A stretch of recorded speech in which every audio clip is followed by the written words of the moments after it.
We could do anything.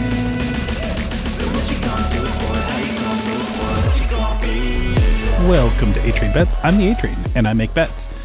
Today we're going to look at a case that came up on the live stream, and it was a wild one. This was one where we were looking at just going through our bets, finding positive EV plays, and this one just pops out of nowhere, and it's a 20% EV calculation, which is unusual to begin with.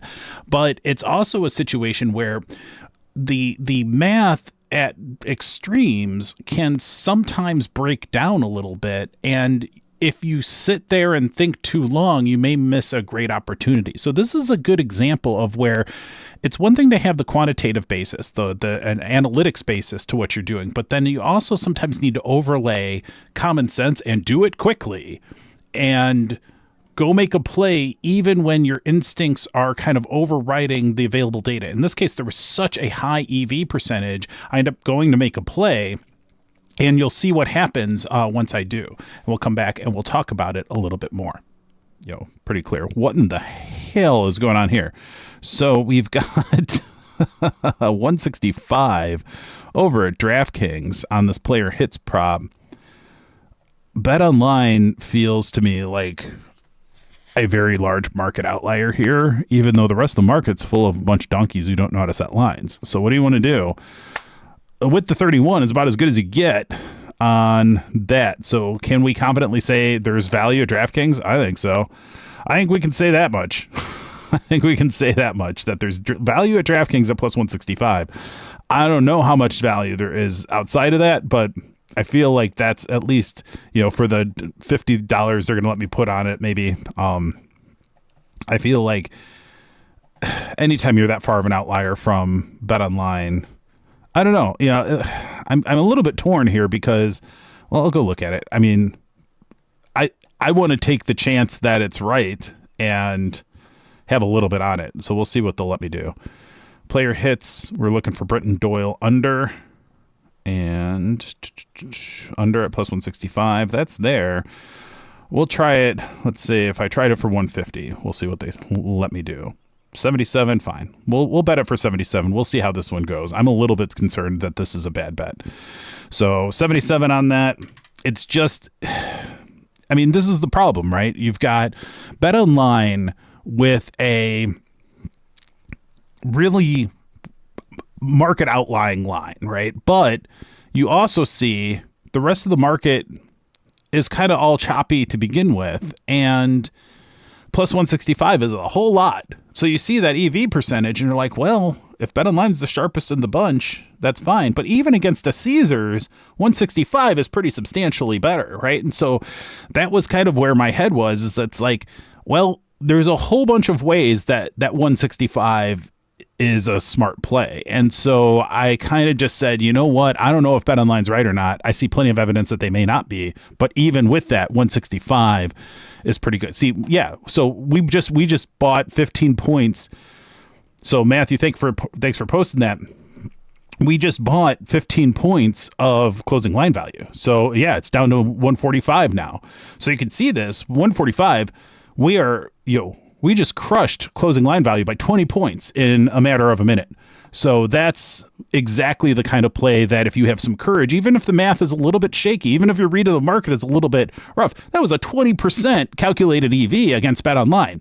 BetOnline makes mistakes, but there was a lot of margin of error and there was a lot of potential on that particular play. And I think DraftKings has showed us, by dropping that Britton Doyle down to 145, I think DraftKings just showed us, yeah, that's pretty good. That's pretty good. So that will be another one that I think we will move to a video as well, because that one I think is a great example of the kind of thing that happens sometimes, that if you're quick, you can make a great play. And if you're quick, you can also make a big mistake really quickly. And so that's the thing that I knew would help me in this situation, is that it was inevitable that I was going to get limited on DraftKings. So I didn't even need to worry that this wager of 857 was what the Kelly criteria recommended. There was no way I was going to ever try to play that, and I wouldn't be able to anyway. And so if it was at Caesars, I could potentially have played that, but I would have still ramped it back. So if your confidence, even if it's a hugely awesome potential play, if your confidence is low, then you're going to want to ramp down the investment. So it's a high risk, high return investment. Sometimes it'll just be totally wrong. But in this case, I think as we see, we were able to snatch a very good line at a very good time. And the time horizon to do it was a matter of seconds. And so that was a very exciting play that I'm excited about turning that one into a video later on today.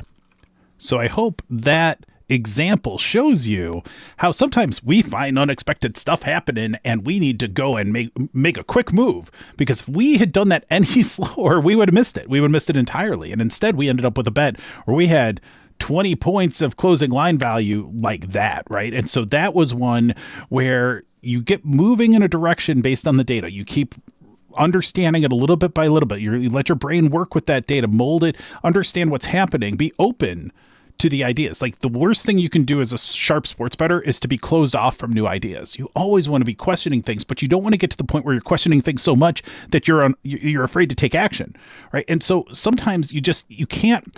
I think the analogy is like in a baseball game. I love my baseball background here. I feel like I'm on the sidelines ready to go in, coach. But in a baseball game, if you hold the bat too tight, you're not hitting anything. And you can hold the bat too tight in too many different ways when you're sports betting, because you could be trying to analyze too much, or you can always find a reason. I look back at my MBA program and they're like, with enough analysis, any idea looks bad. I think that's a really important thing to know, is that you can analyze something to the point where you can convince yourself of anything you want to. And so you need to kind of hear what it's saying, but then you need to kind of quickly make a determination and then take an action, because it's all shooting stars. You look, you watch it, it's gone, boom. And so that's what these sports bets are. You really need to think about it like a shooting star. You have a few seconds to make a decision. Go take action on it. Sometimes you're going to be right, sometimes you're going to be wrong. I've been wrong probably multiple times on every live stream I've ever done, but I'm placing 50 bets. If I get a couple of them wrong, at least I'm pushing hard enough where I am making mistakes. That's a thing too, is that if you're afraid to make a mistake, you're not pushing hard enough. You're not solving for the profit motive here. We don't care how many wins and losses we have as long as we're making the most money we can. And sometimes that requires us to push a little bit harder than we should, because if we don't, we're going to be missing out on tons of good opportunities. Now, this was a case where it became immediately apparent that we had done a good thing by making that bet. But we didn't know at the time we were making that bet that we were entirely sure of going to have a profitable or a positive CLV on that moment, on that action in that moment. And that's where I think if we can use this example as just one more thing to consider, is like, okay, when do you encounter something? Sometimes it's too good to be true. Sometimes it's a clear error. This didn't seem like an error.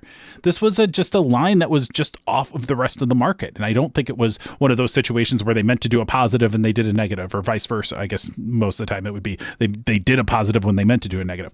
That happens, and those are errors, right? Those are not going to be honored most likely anyway. All it's going to do is cause you pain. But in this case, I think it was a legitimate line that then moved quickly in response to the action that we took. So I was very proud of that bet, done in the moment with information that is a bit uncommon for what we often see in our 2-3% bets that were kind of our bread and butter under most circumstances. So hopefully you find that useful. Hopefully you like these little nuggets that I pull out from these live streams, because I do feel like they're worthwhile. They're great examples to learn from, and I couldn't manufacture those outside of those moments that we were doing them on the live stream. So if you like this, enjoy the content, check out the live streams. They're 7:30 a.m. and 4 p.m. Central Time, Monday through Friday, along with less scheduled but frequent times on the weekends as well. This is when I'm putting in my bets. So if I'm going to be putting in my bets, I'm going to go on a live stream and do it and walk you through it and explain what it is that I'm doing. And so please like and subscribe if you find this content useful. Check out my links at atrainbets.com. And if you're interested in signing up for OddsJam yourself, please go to atrainbetsoddsjam.com and use promo code atrainbets, and you'll save 20% off for life, and you'll help me out a little bit at the same time. But you'll also get the money machine calculator that you saw in that example, and in a lot of what I do in the live stream. You'll get that for free if you use my link to sign up for OddsJam. So win-win for you, and you get an extra little bit of tool that we're going to continue to develop. So with that, thank you so much for watching, and we will see you next time on A Train Bets.